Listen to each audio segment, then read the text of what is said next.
พี่น้องคะมันนี่หนูโอ้ยโอ้พามาเปลี่ยนยางแขวได้เลือกสีหนึ่งได้สีหนึ่งเอาเลือกสีเท่าได้สี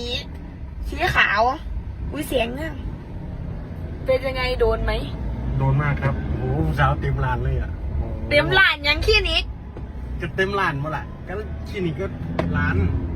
มาสองคนเลยพี่น้องเอามาสองคนอีรีบ่เสือ2 คนอีรี 2 คนเลย thank you นะฮะ เห็นเป็น3บ่ เอากระยานเพิ่นคิดว่าเฮาตัวว่ามา2 คนไง 2 คนนะครับพอยเอ้ย พี่น้องดาวเด้อครับรถแบบแห้ง มาแห้งขับไปคอย โมครับรถแห้งมากด่าเลยค่ะ ครับเดี๋ยวเต้ โยกเท้านอนไป10 กว่ารอบแล้วนี่เคยได้ย่านอยู่ มันเย็น จานเอา10 เชื่อแล้วนี่ มันน้ำหมอกได้ ว่ามีหยังไงค่ะพี่น้องเข้มมากอวดซื่อๆว่ามีคนมาพามาเปลี่ยนยางฟ้า